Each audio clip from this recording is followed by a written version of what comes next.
আর আমি কম্পিউটার চেয়ে আমি ল্যাপটপ ভালো চালাতে পারি, আপনি ল্যাপটপ দেন, সমস্যা নেই।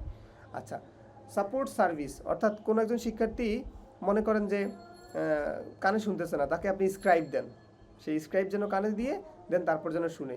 এবার ধরেন কেউ একজন আছে যে বুঝতে পারতেছে না বা অ্যাসেসমেন্টে বসছে, সে প্রশ্ন বুঝতে তার বেশি সময় লাগতেছে, আচ্ছা তাকে একটু সময় বাড়ায় দেন, ঠিক আছে। তারপর দেখেন ফিজিক্যাল এনভায়রনমেন্ট অ্যাডজাস্টমেন্ট, অর্থাৎ কারো জ্বর বা কেউ আছে যে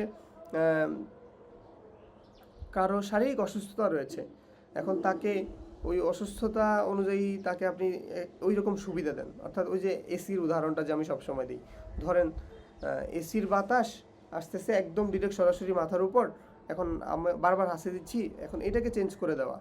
এবং ধরেন কেউ একজন আছে যে সে কাজটা করতে পারতেছে না বা কোনো বুঝতে পারতেছে না, তার সামনে আপনি কী করবেন, অডিওতে শো করবেন, তারপর ভিডিও শো করবেন, ভিজুয়াল শো করবেন। এবং রিভাইজিং অ্যাসেসমেন্ট টুল, অর্থাৎ রিভাইজ করবেন, অ্যাসেসমেন্ট টুলটা পুরোটা রিভাইজ করবেন। এটা হচ্ছে রিজনেবল অ্যাডজাস্টমেন্টের মধ্যে পড়ে। তাহলে আপনারা এটা মনে রাখার জন্য কি মনে রাখবেন, ফাস্ট ফার, ফাস্ট পার, ফাস্ট পার। তাহলে ফ্লেক্সিবল,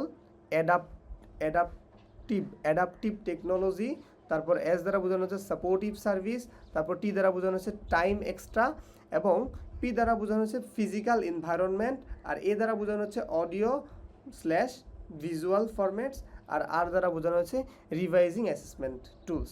অর্থাৎ এইখান থেকে আপনি 5-6টা এইভাবে মনে রাখতে পারলে হলো ফার্স্ট পার্ট।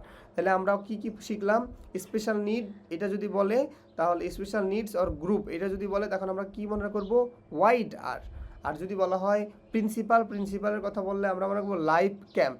আর যদি বলা হয় আমাদেরকে ইন্ডিভিজুয়াল ডিফারেন্সেস, এটা কি লাগাস পিম, আমরা এই কথাগুলো মনে রাখবো। আচ্ছা, তাহলে এখানে আমরা একটু সুন্দর করে বোঝানোর চেষ্টা করেছি। তাহলে কোড লেউইন্স মডেল কি, আনফ্রিজ, মুভ, ফ্রিজ, তাই না। আর এখানে আমরা ওয়াইডের মধ্যে 5টা গ্রুপ দেখা যাচ্ছি, লাইফ ক্যাম্পের মধ্যে 8টা কোর কম্পিনেন্ট প্রিন্সিপাল নিয়ে কথা বলা হয়েছে, এই হচ্ছে বিষয়।